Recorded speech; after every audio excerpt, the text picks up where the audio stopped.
धनक value research के podcast में आपका स्वागत है। आप सुन रहे हैं फर्स्ट पेज कॉलम, जिसको धीरेंद्र कुमार ने लिखा है। मार्केट का पर्सनल इंडिकेटर। क्या इक्विटी मार्केट में जरूरत से ज्यादा तेजी है? मैं इस तरीके से बता सकता हूं। मुझे आपको यह बताते हुए अफसोस हो रहा है कि हाल के कुछ सप्ताहों में मार्केट में आए फ्रॉड को दिखाने वाला इंडिकेटर हरकत में आ गया है।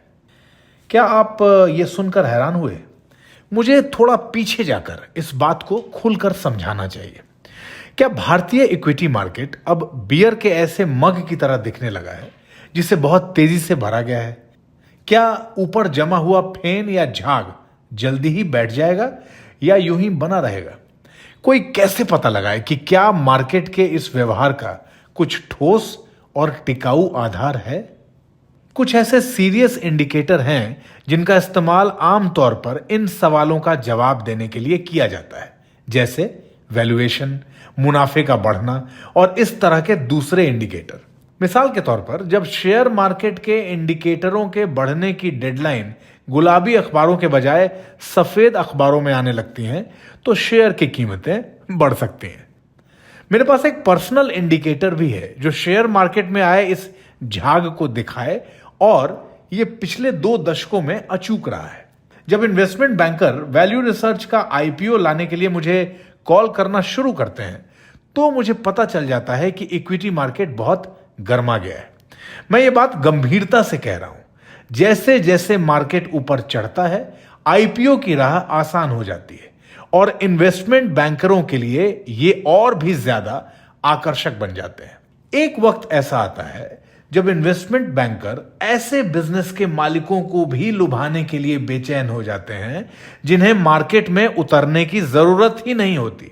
वैल्यू रिसर्च जिस बिजनेस में है और जिस तरह से मैंने इसे 3 दशकों में चलाया है, उसे देखते हुए हम बड़े कैपिटल की जरूरत वाले बिजनेस में कतई नहीं है।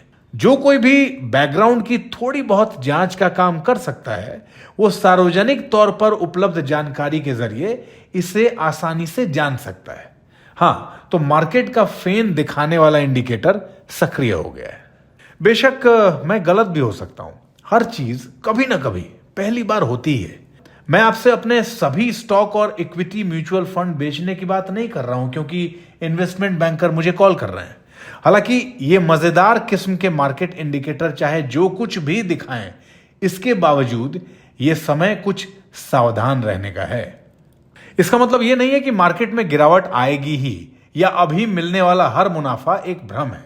नहीं, ऐसा कतई नहीं है। भारतीय अर्थव्यवस्था ने गजब का लचीलापन और ग्रोथ की क्षमता दिखाई है। हालांकि अनुभवी निवेशक जानते हैं मार्केट शायद ही कभी सीधी रेखा में चलते हों। तेजी के दौर के बाद अक्सर मार्केट की परख होती है। याद रखें, सबसे अच्छे निवेश के फैसले अक्सर तब लिए जाते हैं जब आप ज्यादातर लोगों की भावनाओं के ज्वार के खिलाफ तैर रहे होते हैं। इसलिए जब मार्केट ऊपर की ओर बढ़ते रहते हैं, तब सावधानी की एक स्वस्थ खुराक के साथ तेजी के उत्साह को काबू में रखना अक्लमंदी होती है। आइए देखें कि व्यवहार में इस बात का क्या मतलब है। यह बढ़े हुए आशावाद का दौर है जिसमें निवेशकों को अपने एसेट एलोकेशन को लेकर सोचना चाहिए, डाइवर्सिफिकेशन का ध्यान देना चाहिए और बुनियादी बातों के मुताबिक अपना पोर्टफोलियो दुरुस्त कर लेना चाहिए। एक औसत निवेशक के लिए, चाहे वो सीधे स्टॉक में निवेश करता हो या इक्विटी म्यूचुअल फंड का मुरीद हो, उसे अपने पोर्टफोलियो में नाटकीय बदलाव करने या एसेट बेचने की जल्दबाजी करने की जरूरत नहीं है। इसके बजाय ये एसेट एलोकेशन और निवेश के लक्ष्यों पर दोबारा नजर डालने और उनका पुनर्मूल्यांकन करने का एक मौका है।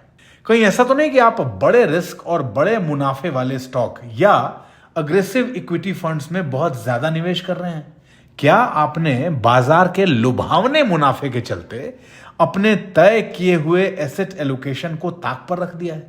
हो सकता है यह आपके पोर्टफोलियो को फिर से बैलेंस करने का सही समय हो, ताकि यह पक्का हो सके कि आप मार्केट की मौजूदा तेजी पर बहुत ज्यादा निर्भर ना हो। स्टॉक निवेशकों को उनके एलोकेशन को ज्यादा स्थिर रखने वाले और वैल्यू ओरिएंटेड स्टॉक में निवेश के बारे में सोचना चाहिए। म्यूचुअल फंड निवेशक ज्यादा स्थिरता वाले लार्ज कैप या बैलेंस्ड फंड पर विचार कर सकते हैं। अपने इमरजेंसी फंड पर भी फिर से सोच विचार करना सही होगा। मार्केट में उतार चढ़ाव के समय कैश ज्यादा होने से वित्तीय और भावनात्मक सुरक्षा मिल सकती है। याद रखें, आपका लक्ष्य मार्केट की टाइमिंग करना यानी उसकी चाल का अंदाजा लगाना नहीं है, यह वैसे भी असंभव है, बल्कि सिर्फ अपने निवेश को इस तरह से मैनेज करना है कि गिरावट का सामना करते हुए भी लंबे समय में मार्केट के बढ़ने का फायदा उठा सकें।